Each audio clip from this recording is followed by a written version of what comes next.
Ustadz, mohon nasihat kepada kami yang istrinya ikut bekerja kantoran. Kadang ada rezeki berkurang jika tidak ikut istri bekerja. Di sisi lain, khawatir anak hanya punya waktu sedikit dengan ibunya. Syukran. Afwan. Kalian bertakwalah kepada Allah. Allah sudah membuat aturan. Ada aturan di Quran. Quran surah An-Nisa, jawabannya ayat ke-34. Pelan-pelan. An-Nisa ayat ke-34. Itu ada pembagian 2 tugas. Dan uniknya nanti orang Jepang yang praktekkan. Ya. Mereka punya programnya.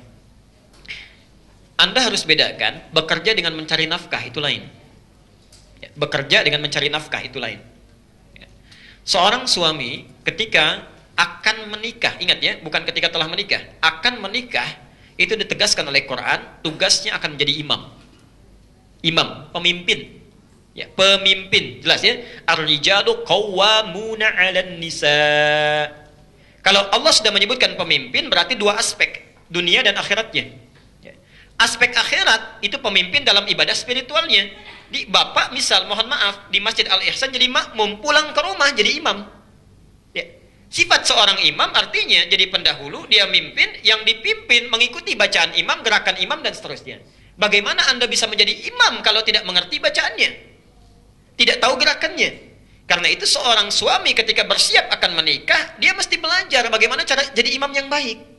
Tidak mungkin seorang ditugaskan jadi pilot kalau tidak bisa mengendarai pesawatnya. Ya. Tidak mungkin jadi masinis kalau tidak bisa mengendarai keretanya, itu nggak mungkin. Karena itu belajar. Minimal perbaiki bacaan Qurannya, perbaiki. Ya. Kan tidak menarik kalau ada ayah diperbaiki oleh anaknya yang 5 tahun. Ya, bertakwalah kepada Allah. Anak antum sudah bisa memperbaiki, antum sendiri nggak memperbaiki. Dan akan ditanya, kamu yang jadi imam kenapa tidak disempurnakan? Ya. Pernah ada kisah yang kami terima beberapa waktu yang lalu, saya pernah sampaikan. Makanya kalau bapak ibu kedatangan seorang pemuda, ya, kata Nabi, yang diridhoi baik akhlaknya itu segera nikahkan. Kedatangan seorang pemuda yang akhlaknya paling bagus, ya. Kan ada 4 ya yang biasanya ukurannya. Tuli jamaliha, karena cantiknya, karena gantengnya, ya. Walaupun itu relatif ya. Orang bilang cantik relatif, kalau jelek mutlak katanya. Tapi kan itu ukuran, ya. Yang kedua, hartanya. Ini seringkali salah memahami. Hartanya itu disebutkan kaya, bukan. Kalau untuk perempuan, yang bisa memanage harta suami dengan baik. Untuk perempuan. Jadi kalau misalnya laki-laki mencari calon istri, carilah calon istri yang bisa memanage harta suaminya dengan baik. Cari. Jangan melebihi kemampuan. Misal Anda kemampuan dapat 5 juta. Cari istri yang zakat malnya aja, salonnya sudah 10 juta misal. Gak akan nyambung. Ya. Nah, tapi kalau laki-laki, termasuk juga perempuan nanti, ya, yang ketiga nasab. Ketiga nasab. Di satu, kecantikan, ya, keindahan. Yang kedua itu harta benda. Ketiga nasab, asal muasal, keturunan dari siapa dia, ditelusuri dari orang baik atau yang kurang baik, lingkungannya seperti apa, pendidikannya seperti apa, untuk menyesuaikan. Tapi yang keempat, didiniha, karena agamanya, akhlaknya. Khusus untuk laki-laki, kalau ibu kedatangan seorang laki-laki, bapak, ternyata akhlaknya bagus, luar biasa, agamanya kuat, itu segera terima. Sayang kalau kehilangan. Taribat yada, Allah akan jamin beruntung dalam rumah tangganya. Ya. Tidak cukup dengan amin, cek dulu, lihat ya. Ada yang datang, lihat. Pernah ada seorang kiai kedatangan langsung 3 orang melamar. Saya dapat cerita itu kisah. Itu tahu, diperebutkan, anak perempuannya cantik, baik, ditanya kan, Masya Allah. 3 datang, kamu siapa anak pertama? Saya Anas pak. Ya udah baca surat An-Nas katanya. Bacakan An-Nas, kemudian selesai, ya sudah cukup bagus. Kamu nak yang kedua? Saya Torik pak katanya. Ya udah baca surat At-Torik. As-samai wa at-tariq. Selesaikan, baik, selesai. Yang ketiga belum ditanya udah pucat. Kamu siapa nak? Saya Imran pak katanya. Pak ya, saya Imran. Ini belum selesai, tapi panggilan sehari-hari kulhu pak katanya. Ya, panggilan sehari-hari kulhu. Masya Allah. Dia dapat cerita. Tapi Masya Allah, mohon maaf, tapi ini nyata, saya pernah sampaikan juga di sini. Tapi ini percakapan nyata waktu di Panjalu pulang ke Garut. Nggak tahu apa ada hubungan dengan tidak dengan kisah ini. Tapi yang kedua ini pertanyaan yang real, nyata disampaikan. Ustadz, bagaimana hukumnya? Ada seorang pemuda menikah, dia nggak pernah baca Quran, cuma hafal surat Al-Ikhlas, Qul huwallahu ahad. Itu saja. Setelah menikah qadar Allah, diberi jalan oleh Allah. Ya, ibu mertuanya minta diimami di rumahnya. Nggak keluar dulu, subuh baca Qul huwallahu. Begitu maghrib jahar Qul huwallahu lagi. Ya. Begitu isya kata ibu mertuanya, nah nggak apa-apa lah. Yang rakaat pertama Qul huwallahu, yang kedua mohon ganti surat lain ya. Anaknya nggak jawab. Begitu takbir, waladdallin, rakaat kedua diam lama begini. Masya Allah. Ditunggu-tunggu dikira berpikir cari ayat, ternyata itu berbelok begini. Mah, boleh nggak kul huwallah lagi? Itu nyata ditanyakan pada saya di Garut. Apa hukumnya orang sholat seperti itu?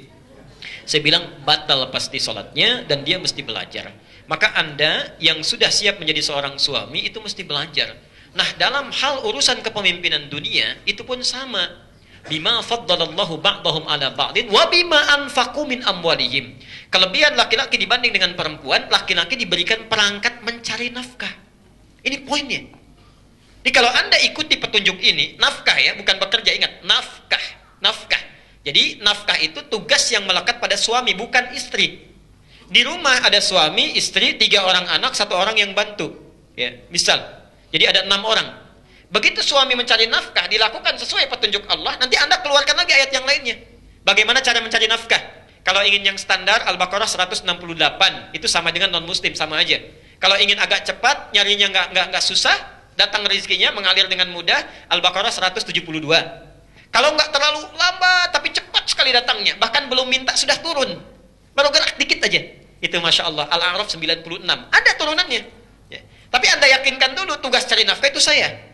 Siapkan, tunggangi ayat-ayatnya, keluarkan, Anda amalkan. Itu dijamin langsung. Rizki orang serumah diturunkan oleh Allah. Di tangan Anda para pria. Rizki orang satu rumah, 6-6-nya. Tapi kalau dibalik, yang istri yang mencari nafkah, bukan bekerja ya, istri yang mencari nafkah, maka jangan harap rizki orang serumah akan diturunkan pada istri. Tidak. Hanya untuk pribadinya saja. Kecuali dalam keadaan tertentu. Makanya seorang perempuan yang bertugas mencari nafkah, selama suaminya mampu dia mencari, itu akan selalu banyak masalah di rumah tangganya. Dan selalu kurang. Selalu kurang. Karena keberkahan tidak masuk. Keberkahan tidak hadir.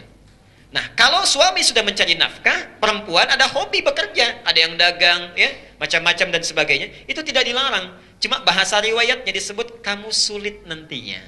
Capek, tugas terabaikan. Sebagian tanggung jawab yang harus melekat pada diri perempuan yang tidak bisa diselesaikan oleh laki-laki, maaf, tertunda, minimal terabaikan. Karena itu bagi perempuan-perempuan yang berniat untuk bekerja, misalnya, mohon maaf, maka pastikan tanggung jawab yang berada di rumah dan itu akan ditanya oleh Allah, itu sudah selesai. Sudah selesai. Pastikan itu. Ya. Tapi yakinkan pada diri kita, kalau pada saya silahkan ragu, tapi pada Allah jangan ragu. Saya punya keyakinan sampai hari ini, demi Allah saya katakan, sampai hari ini. Saya minta istri saya untuk di rumah, mendidik anak, perhatikan, Masya Allah. Dan itu tidak mudah, tidak mudah. Ya. Tolong jaga, kemudian kita seimbangkan, sudah. Rizki urusan Allah. Saya hanya bergerak, Allah yang akan berikan. Masya Allah. Apa yang terjadi? Alhamdulillah sampai hari ini selalu cukup. Tidak pernah kurang. Tidak pernah kurang. Yang paling menarik dan tidak susah, gitu. Tidak susah. Kita butuh sesuatu, Alhamdulillah Allah kirimkan. Ya, kita berikhtiar, tapi harus ada ikhtiar. Harus ada ikhtiar. Ya. Ada kemudahan Pak, Bu. Biasanya kalau hukum Allah tidak diikuti, capek hidupnya. Ya. Di saran saya pada suami, yakinkan dengan potensi dirinya, kemudian keluarkan ayat-ayat mencari nafkah di Quran, tunggangi ayatnya. Begitu antum melakukan itu, nanti aku akan lihat ada perbedaan yang terjadi dalam hidup kita. Silahkan rasakan bedanya, bedakan rasanya, dan pasti akan terasa bedanya. Baik.